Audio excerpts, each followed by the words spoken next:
There we go. Tell me a little bit about your business. I started my first shop in 2001 in downtown Denton, the only one of its kind. There's 12 barber chairs, and I'm working with some of the best barbers in North Texas. And I'm not even a barber, I'm just a cosmetologist. Wow. So I felt very intimidated, but I know myself. I know I'm a badass artist. I know I can do anything with these hands, it's just a process. And that's the one thing that always drives me crazy. I hate waiting for my time to do great. I got you. So I did that for about a year, and I was like, you know what, I'm gonna go to barber school. Because some girl in there, she left because she said she's working with people that aren't real barbers. I'm like, what? So I went to barber school, and I got on my hours, and I stayed there, and it just started getting a little rocky. And I can't be around anything that feels fake to me. Mm-hmm. So I've been gone from Austin for 10 years, and I figured, it might be time to go home. I had clientele that booked me 2 weeks in advance. I was booked out because I was I'm not trying to brag, but I'm just confident in what I'm saying. I was probably the most sought out barber because I did fades, I do braids, I do dreadlocks, I do coloring, I do highlights, I do perms, I can do designs, I can do anything that you want done to your hair.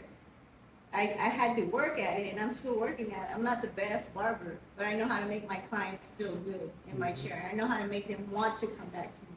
That's where I started. I started on 6th Street. So you're homegrown here in Austin. Downtown Austin. Yeah, and I knew I was gonna make money if I came back here. There's no way you can have a business in downtown Austin and not survive unless you're not consistent. Wait, that's when you figured it out. You're like, you want to get a car, and you're like, oh dang, I need to get the credit right. And I was wondering, how do people get credit cards? My credit score was good when I came here, and I thought I had enough money put up to survive out here.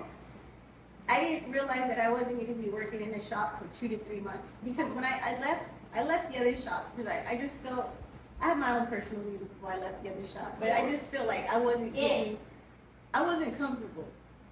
My spirit, this is one thing I had to learn in life, is to trust your instincts. My discernment, I'm not happy somewhere, I can't be there. I need to move around.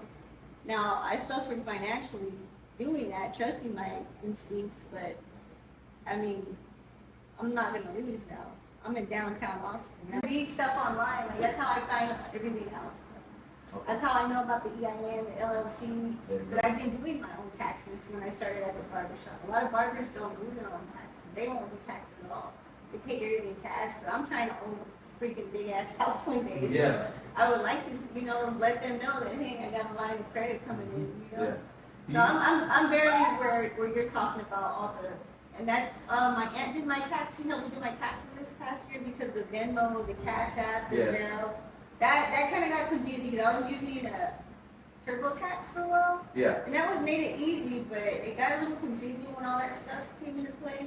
So she helped me do my taxes this year, and she was telling me that, but there's something other than an LLC that she was telling me about. There's different, so S corporation, there's different, so LLC is when you first start the business, right? And once you start making more than like 70 or 80K, you want to make it into an S corporation because the government's going to tax you on everything. But at the same time, they do keep track of all your records, and so that also helps with your credit score too. So yeah. I'm not really sure how to feel it. Like, well, I guess the question is going back to it. Is that kind of the reason why you haven't gone into a bank and asked directly for a loan? Again, I guess the question is, what's kept you from going into a local bank to ask for? So I have a few small loans, like $5,000 loans, just small loans, and that's pretty simple to pay off. It's just like as far as the business, I don't know. I would hate to like lose my car or something just because I'm getting a loan, because they want their money when they want it every month on that time, and if we don't, then they raise the interest rates and all that stuff. It becomes more like you're paying thousands more than what you first got loans for. And it just seems like they're kind of keeping you held back. I don't know. That's just. No, that's awesome. And I guess the segue to that is, I guess, goes into that fear aspect of it. Like, we gotta jump, right? Our first step was starting a business. You should be super proud of that. A lot of people don't even do that in their lifetime. They end up regretting it. You're doing something to them, and that's huge. What we're trying to do here at MoneFi is we're trying to crack code for people. We're your partners. A part of the platform, there's going to be directories where people can school you up on, for example, tax code. Because let's be realistic, guys, there's no cheating the system. You can't get around it, all right? You go to jail for that kind of stuff. And we're very compliant here at MoneFi. But there's ways to educate people on how the successful people are doing it, right?